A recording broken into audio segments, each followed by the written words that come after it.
Welcome back, ladies and gentlemen. This is Dr. Robinson again, and we're continuing our 8th grade series, getting ready for it. Show number 5, Solving Equations, Part 3. Alright, so let's get into it. We've already talked about one-step, two-step equations with distribution, with fractions. Then we did multi-step equations. Today we're going to discuss variables on both sides. What do we mean by both sides? Well, variable on both sides of the equal sign. So that's what we're talking about, where we have letters on both sides. So to solve an equation with a variable on both sides, we have to use addition or subtraction to collect the variables on one side. One side either being the left side or the right side, but the variable has to be on one side of the equal sign. All right, so here's a format I like to follow and tell my students to use. The form should be get your variable on the left side, like the variable with the n, get that on the left side of the equal sign, and the constant or number on the right side of the equal sign, like number 4, n equals -4. So you can write it backwards if you want, -4 equals n. It doesn't matter, but it's the equality property. But I usually think it's easier if you are consistent by placing the variable to the left side and the constant to the right side. So let's get going and let's see what we mean. Here are the steps for solving an equation with variables on both sides. First step, number 1, use addition or subtraction on the numbers to collect them to the right side of the equal sign. And step 2, use subtraction or addition again, this time on the variables to collect them on the left side. So this is my process that I use, and I'll explain in a second when we get to our equation. Then we solve the equation as we usually do. So let's look at it. So solve for A. We have 9a plus 2 equals 4a minus 18. So notice there are variables on both sides. The same letter A is on both sides of the equal sign. Usually you have it on one side of the equal sign, usually the left side. So I want to tell you something about this equation. It also has another name, also known as 5a minus 20. Interesting. That long thing is 5a minus equal -20? Really? Well, let's take a look at what we need to do. Well, when we usually start off our equation, when we were solving a two-step equation and we didn't have a variable over here, we would use the additive inverse of the constant here and move it over to the other side. So let's use the opposite of positive 2, which is minusing 2 from both sides. So that's what we normally do, where the 2's would cancel out and we'd have to combine our constant. And then we would solve for A as we usually do. So let's cancel out the 2's. We're left with 9a on this side, and we have 4a on the other side of the equal sign, but we have a minus 18 minus 2. If you use your calculator or remember the rules that I have for subtraction, you add, so that would change to a plus, and that would positive 2 would change to -2, so we'd have -18 or minus 18 plus -2, which gives us a -20. So, Dr. Rob, I thought you said this one was also known as 5a equal -20. Well, I see the -20 there. How can I make that 5a though? Because I got a 4a here and a 9a there. 9a and 4a, how does that equal to 5a? Well, I think you're probably thinking now, well, if I subtract these two, I would get 5a. Well, let's talk about that. And let me subtract. Let me go back because I think I had a hint, something to pull out there. So we're going to pull out the opposite of the 4a. So we take the opposite of the 4a, and the opposite of 4a is minus 4a. So we have 9a minus 4a, and I think that'll give us the 5a that we were looking for. The 4a's over here would cancel, and we'd have our -20 over there, and that's what Dr. Rob said earlier, 5a equals -20. So this long equation we had there earlier, there is really broken down to 5a equal -20. So now we can just solve it by dividing both sides by 5, and the 5's will cancel down. And we'll have a is equal to negative 20 divided by 5 equals negative 4. So a is equal to negative 4. So there is our answer. Or we could say negative 4 is equal to a. So this long equation that we first started with is the same as 5a minus 20, this little equation down here, but it's simplified. What do we mean by simplified? We moved all the letters to the left side and all the constants to the right side. That way we could solve it a lot easier as a two-step equation, getting a is equal to negative 4. So that's what we got to do. So that's where it came from.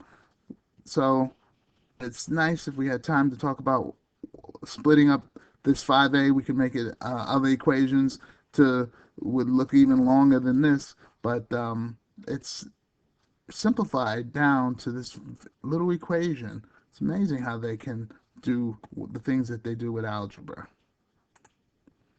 So I hope you understand what's going on so far. If you don't, rewind the videotape and watch it again, and hopefully you'll get it. If you're still uncertain, write down your questions, write me a question, and I'll see what I can do for you, maybe make you a little dedicated video for you. Okay, here's our next question. This time your turn. Solve for x. 4x plus 4 equals 2x plus 36. So we have x's on both sides of the equal sign. So that means we have to get our x's to one side and our constant to the other side. So let's do like we usually do. If we didn't have this 2x here, we would always start with this plus 4 and do the additive inverse. So let's do the opposite of plus 4. What's the opposite of plusing 4 or adding 4? Minusing 4. That's right. So we minus 4 from both sides. The 4's would cancel out. Bring down the 4x. Bring down the equal sign, the 2x. And what's 36 minus 4? I believe that's 32. So we'd have 4x equals 2x plus 32. So now, what do we do from here? Well, we have to get the 2x over to this side because we need to get our constants to the left side. Our variables to the left side. So we're going to use the opposite of 2x. What's the opposite of 2x? Minus 2x, that's right. So we're going to minus 2x from both sides. That way the 2x's will cancel out over here. And we'll have on this side 4x minus 2x. And what's 4x minus 2x? 2x is correct. The 2x cancel out on this side. Now we have all our x's over here. And we have a plus 32, which we'll bring down here. So we have 2x is equal to 32. Now let's solve it. For x, divide both sides by 2. And the 2's will cancel out over here. And we'll have x is equal to 32 divided by 2. I believe that's positive 16. And that is our answer. X is equal to positive 16. So we had to solve the equation that was all of this when it really broken down to this little bit down here. 2x is equal to 32. So x is equal to 16. And you can check it by replacing 4 times 16 plus 4 equal 2 times 16 plus 36. See if they're equal. That's a little guess and check method. So 4x plus 4 is equal to 2x plus 36. They're the same, but in simplified form as 2x equals positive 32. Isn't that interesting? So, okay. So let's go on and see what else we got. So I hope you understand everything that's going on. If you're not sure, rewatch the video, write down your questions, write me an email, and I'll be glad to answer it. So if you are going well with this so far, great. You're doing good in eighth grade math, and you are ready.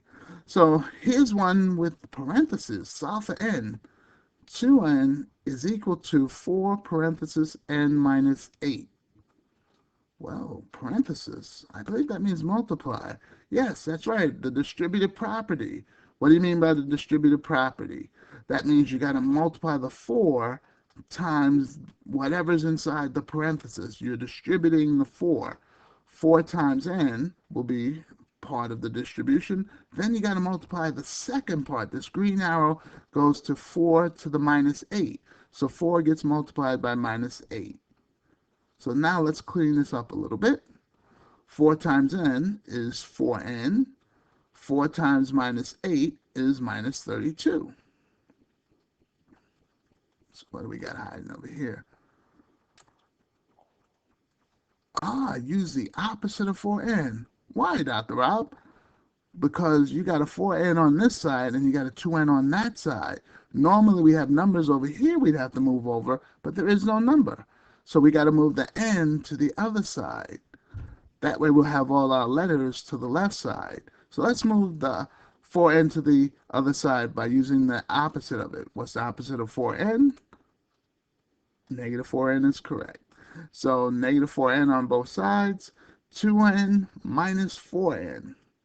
Well, 2 minus 4 is negative 2, and the 4n and 2n will cancel out, and we bring down the minus 32, and so we have minus 2n, or negative 2n, equals to negative 32, because the 4n's canceled out.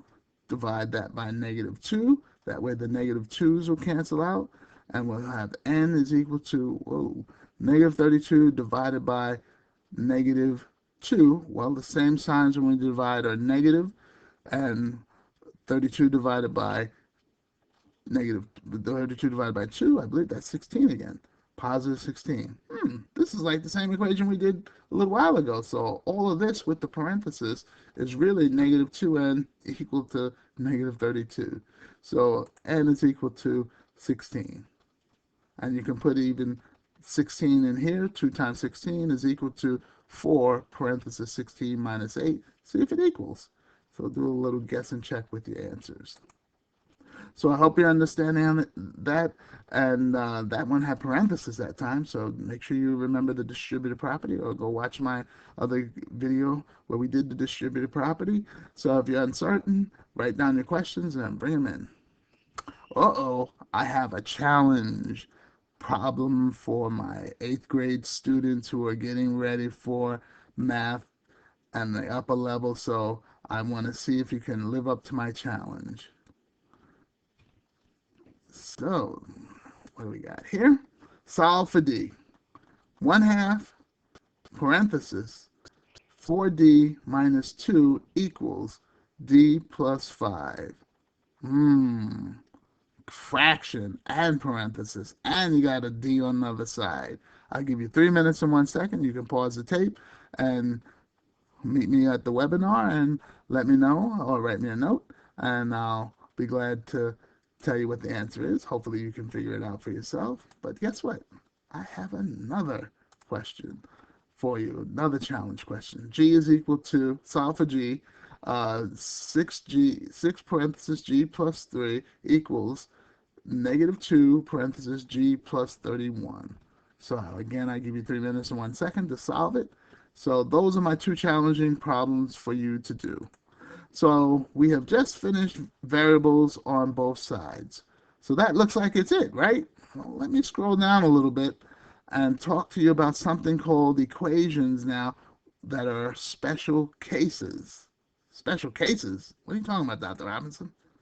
Well, special cases of equations. Equations can have 3 types of answers, in case you did not know. Really? Yes. Well, here's an equation that we have. And I distributed 8 times 3 is 24x, 8 times 10, positive 10 is positive 80, and on this side I got a 28 minus 4x is 24x, and I have minus 14.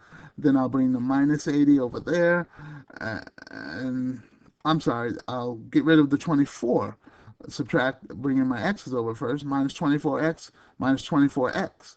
They would cancel out, leaving me with the plus 80 and the minus 14. Well, wait a minute. 80 doesn't equal the 14. That's because that equation has no solution. When you have an equation that supposedly ends up with a constant equal to a different constant, that is an equation that has no solution. It cannot have a value of x that would make these 2 things to be equal to each other. Sorry. Here's another one that we just demonstrated a little while ago. Negative 7x plus 3 equals 2x plus 2. So let me get my 3 over there. Minus 3 from 2 gives me -1. And then I'll bring over the -2 on this side. -2 plus negative 2x gives me a -9x, and that equals -1. Divide both sides by -9, and I'll get x is equal to 1/9. Notice I have my answer, x is equal to a fraction, 1/9, but that's correct. 1/9 is the one solution that I would have. So most times we've been dealing with our work, we have one solution, but you're getting ready for 8th grade math. So sometimes you have no solution, or you'll have just one solution or one answer. So that's a special type of answer that we're used to seeing. We never saw no answer equations. But here's a big one. -7x plus 2 equals 2x plus 2 minus 9x. All right, so let's see, what did I do here? I combined over here. I can combine over here, let's see, the 2x, and I take away the 2x from this side. What did I do?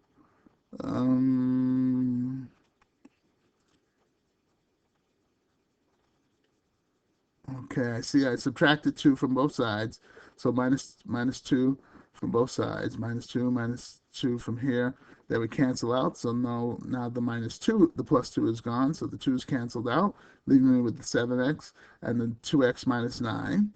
And now let's combine this. 2x minus 9x is -7x. So I got -7x equals to -7x. Hey, they're equal to each other. That's interesting. Well, let me solve for x. I'll divide by -7 on both sides. -7 divided by -7 cancel out here, leaves me with x. And -7 divided by here on this side cancels out, leaves me with x. So I have x is equal to x. Well, x is equal to x. So if I pick a number for x, it's going to be the same on both sides. So if I pick, say, 0, 0 for x, they're both 0. If I pick x is 1, this will be 1 and that'll be 1. So 1 are equal to 1. So no matter which way I put it, the same value of x is going to be equal to the other side value of x. So how many different numbers can I pick to choose for x? An infinite number of solutions that I can pick. And this is a special case where you have the sideways 8 is the infinite symbol, where you can have an infinite number of solutions. So I just wanted to share that with you because this is 8th grade math, and I'm leaving this for my 8th grade teachers to go into a lot more detail as far as giving you equations to solve, to figure out which one is which is no solution, which is one solution, which is infinite solutions. So you are getting ready for 8th grade math. So we've just completed our work. I have some homework for you, of course. So please do those questions on that page 22 and put it in the boxes. And here's an exit ticket for you to solve. Of course, you be the teacher. See if you can do it. And I hope to see you Friday at our next video conference. Please remember, if you need help with your homework, is dial the teacher homework helpline at 212-777-3380, Monday to Thursday at 4 p.m. to 7 p.m. So call them up. They're good people. Don't forget to watch my study videos on YouTube. My channel name is Dan Robinson. Subscribe to my channel. Give us a thumbs up. Let us know how we're doing. Write us a note, and I do write back. So if you want to tweet me at drobmath1, check out our newest release, PKMS Math Prep 20.